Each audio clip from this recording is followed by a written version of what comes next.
Advocate Bhudev Mahanandia का अभिवादन स्वीकार कीजिए। साथियों, आप देख रहे हैं voice of people, voice of Bahujan. अभी तक आप हमारा चैनल को सब्सक्राइब नहीं किए तो काइंडली सब्सक्राइब कीजिए और बेल का आइकन को जरूर दबाएं। साथियों, ये देश का जज कैसे बनते हैं?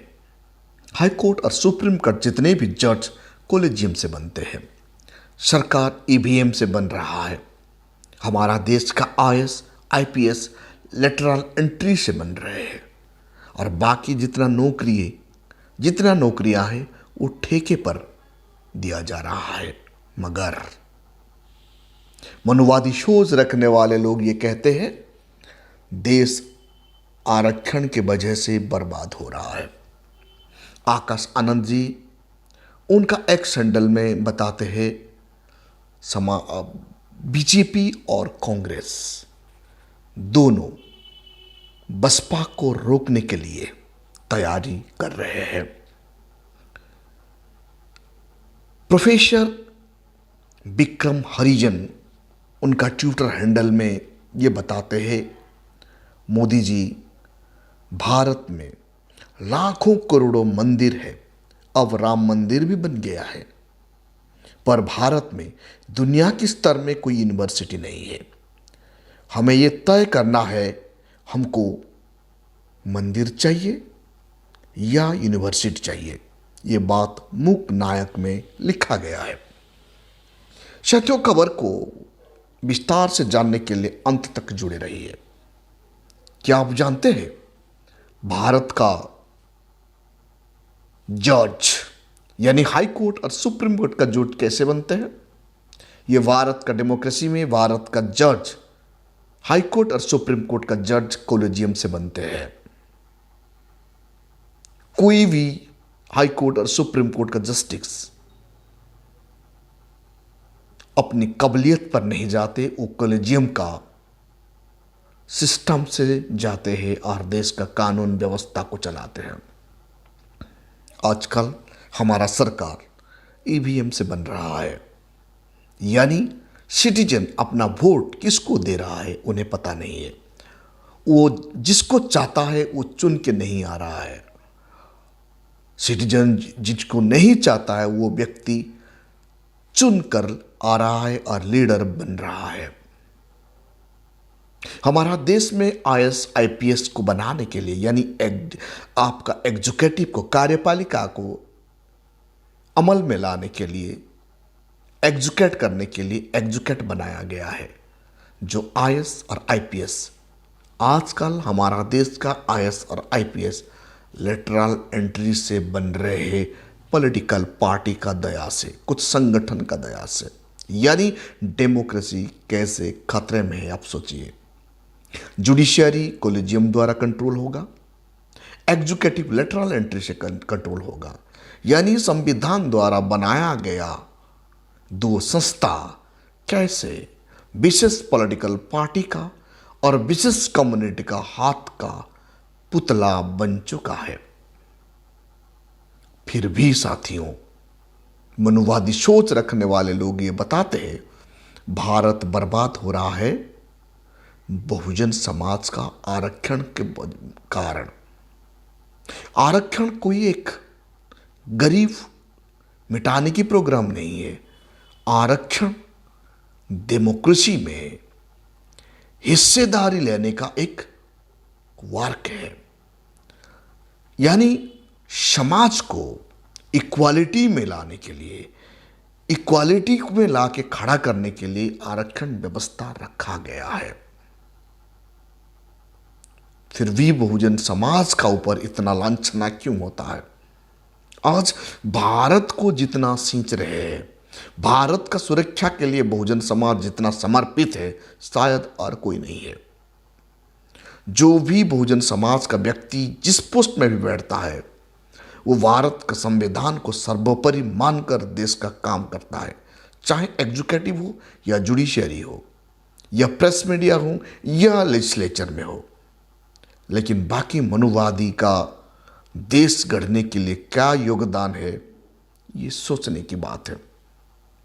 आकाश आनंद उनका एक्स हैंडल में आकाश आनंद जी लिखते हैं आगामी लोकसभा इलेक्शन को लेकर बीजेपी और कांग्रेस बसपा और बहन जी के खिलाफ बड़ी साजिश रच रहे हैं। वो दो साजिश के बारे में उनका ट्विटर हैंडल में, एक्स हैंडल में लिखते हैं। पहला साजिश क्या है? हमारा मूवमेंट को, यानी बहुजन समाज का मूवमेंट को खत्म करने के लिए मनुवादी लोग मीडिया और सोशल मीडिया, यानी मनुवादी मीडिया और सोशल मीडिया को यूज करेंगे और बहन जी के खिलाफ उलट पलट बात करेंगे।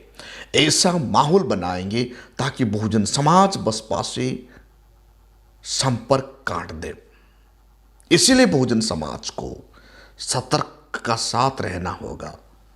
जो भी गोदी मीडिया, मनुवादी मीडिया और सोशल मीडिया में बहुजन समाज के खिलाफ प्रचार प्रसार किया जा रहा है, आप समझिए ये मनुवादी पार्टी यानी बीजेपी और कांग्रेस का द्वारा भेजा गया एजेंट का माध्यम से बसपा को कमजोर करने के लिए ऐसा किया जा रहा है।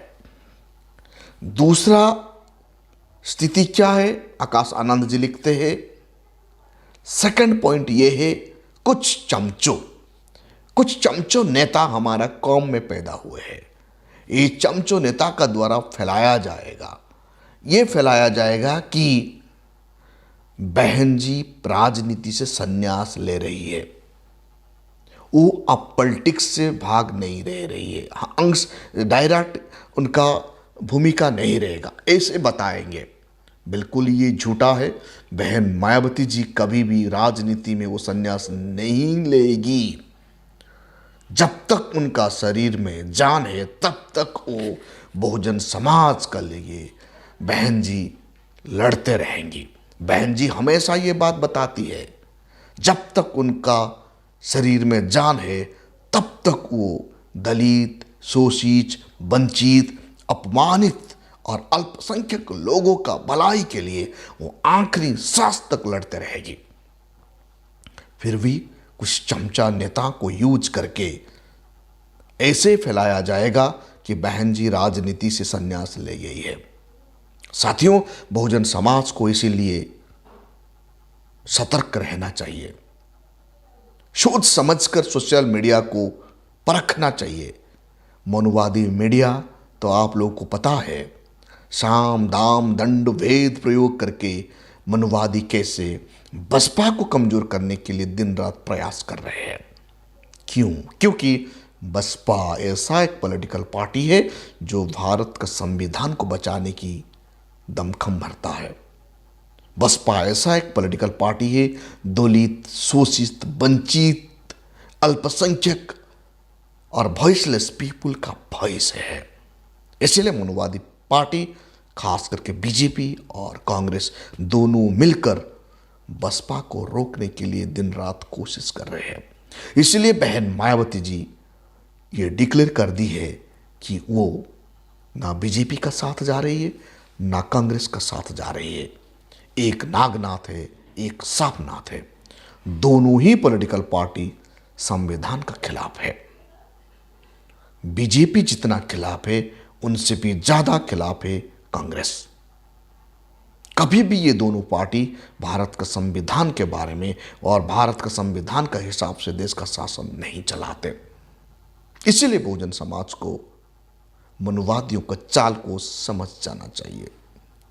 प्रोफेसर विक्रम हरिजन उनका एक्स हैंडल में क्या लिखते हैं, जो बात मूक नायक में का एक्स हैंडल में देखने के लिए मिलता है। प्रोफेसर विक्रम हरिजन लिखते हैं, मोदी जी, भारत में तो लाखों करोड़ों मंदिर है, अब राम मंदिर भी बन गया है, पर भारत में दुनिया की स्तर का यूनिवर्सिटी नहीं है। हमें तय करना है हमको मंदिर चाहिए या यूनिवर्सिटी चाहिए। यह सही बात है। मंदिर बनने से भिखारी बनते हैं, यूनिवर्सिटी बनने से साइंटिस्ट बनते हैं, डॉक्टर बनते हैं, इंजीनियर बनते हैं, ह्यूमन रिसोर्स डेवलप होता है। मंदिर बनने से सिर्फ पुजारियों को फायदा होता है और ट्रस्ट को फायदा होता है। यूनिवर्सिटी बनने से देश का फायदा होता है। ये बहुजन समाज को चुनना पड़ेगा, मंदिर चाहिए या यूनिवर्सिटी चाहिए। साथियों, आज तक हमारा भारत में कोई भी यूनिवर्सिटी 300 से रैंक से ऊपर नहीं है, 300 से नीचे आ चुका है। भारत का यूनिवर्सिटी दुनिया में अपना अपना डंका बजा रहा था। नालंदा यूनिवर्सिटी, जहां 1500 फैकल्टी थे और 10,000 से ज़्यादा स्टूडेंट थे, वो एक रेसिडेंशियल यूनिवर्सिटी था। 6th सेंचुरी BC में हम दुनिया को पाठ पढ़ाते थे। आज भारत का शिक्षा व्यवस्था को कैसे बर्बाद कर दिया गया है, ये मनुवादियों का षड्यंत्र है। इसीलिए बहुजन समाज को मंदिर नहीं, यूनिवर्सिटी चाहिए। प्रोफेसर विक्रम हरिजन का बात सही है। मुकनायक का एक्स हैंडल में जो लिखा गया है, मेरे ख्याल से ये बहुत ज़रूरी है। यूनिवर्सिटी भारत को डेवलप करने के लिए मंदिर नहीं चाहिए। भारत को डेवलप करने के लिए, ह्यूमन रिसोर्स को डेवलप करने के लिए स्कूल, हॉस्पिटल और यूनिवर्सिटी चाहिए, ताकि भारत साइंटिफिक टेम्परामेंट को आगे बढ़ाए और देश का अच्छा के लिए काम करें। साथियों, आप देख रहे हैं भजसा पीपल, भजसा बहुजन। अभी तक आप हमारा चैनल को सब्सक्राइब नहीं किए तो काइंडली सब्सक्राइब कीजिए और बेल का आइकन जरूर दबाएं। भजसा पीपल, भजसा बहुजन हर दिन कोशिश करता है कि बाबा साहेब अम्बेडकर के संविधान के बारे में, बहुजन समाज का राजनीति के बारे में और बहुजन समाज का सोशल एक्टिविटी के बारे में आप लोगों के सामने लाने के लिए हमारा प्राथमिकता है। Thank you. जय भीम।